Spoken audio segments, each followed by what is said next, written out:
let's talk about a few options under the Geometry tab. So we have a few things under the Geometry tab that are going to directly affect the surface of our geometric shapes. Very first thing we have when we start in ZBrush, when we bring in primitives, we can subdivide this surface. So as of right now, it has a very has like 8,000 polygons. So if we click on divide and turn off our polyframe and then turn it back on, you can see that it has subdivided our poly count. So now we have a more smooth mesh. And so the reason we would want to do that is whenever you are manipulating the surface. We'll get into sculpting and things a little bit later, but for right now, I just want to show you kind of what's going on. So if I come over and I start to kind of sculpt this surface,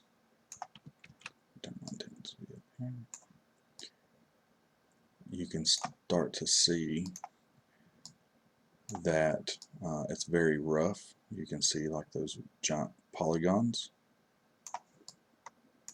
But if I were to divide this surface, so I click divide and divide again, you can see right now it has 3 subdivision surfaces.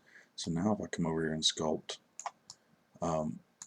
you can see that a little bit more detail. Let me change my alpha here so that that doesn't get confusing. There we go. So you can see that's a much smoother shape. And then if we want to, we can slide this subdivision back down. You can see that the surface is very rough again. And this comes in very handy if you're doing work where you need to make large adjustments to a model. You would want to do it on this like low subdivision. And then whenever you get to wanting to detail out like pores and things and very tight texture like wrinkles and things like that, you would want to up your subdivision. There's many different ways to work in ZBrush, and this is one of those ways. So this allows you to go up and down in your surface detail for working on the model surface here. Okay, so the next button I want to talk about is dynamesh. So one of the things that happens whenever you're working on a mesh or a model or a subtool, you can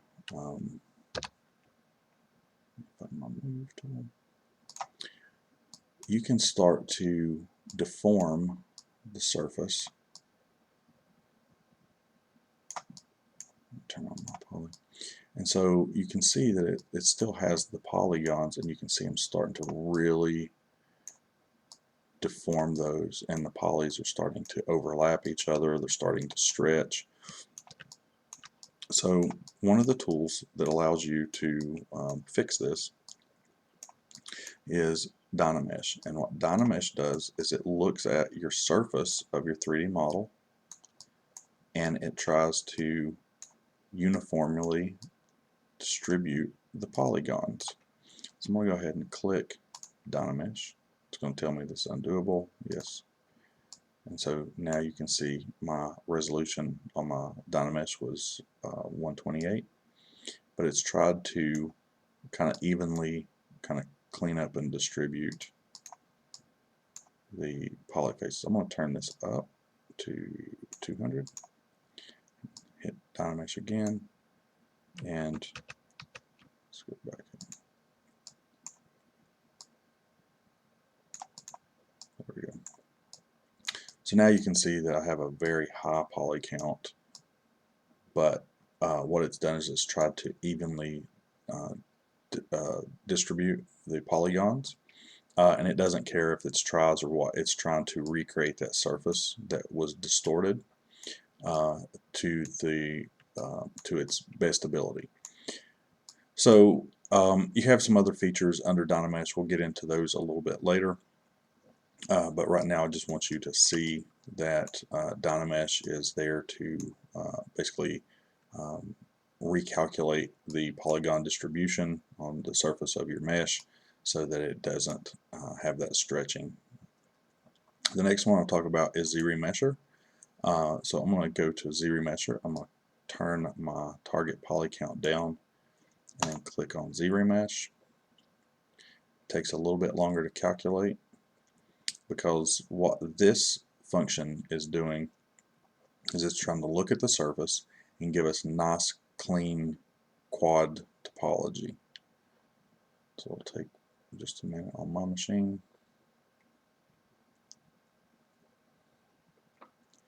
And hopefully, there we go.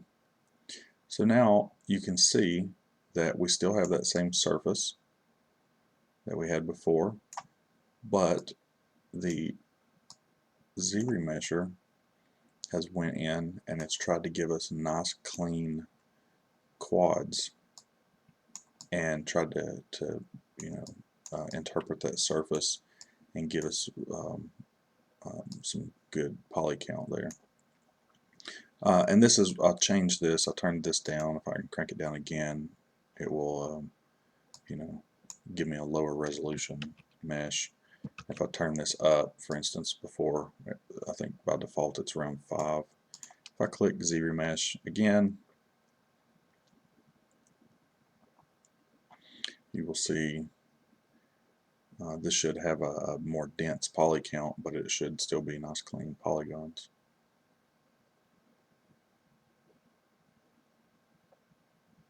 There you go. So you can see that this has a really good polygon surface. There's not any stretching, and this is something that we could easily hit Control D a couple of times, which is the same as clicking the divide button. And so now we have that same surface features that we created, and this is nice and clean and ready to sculpt on.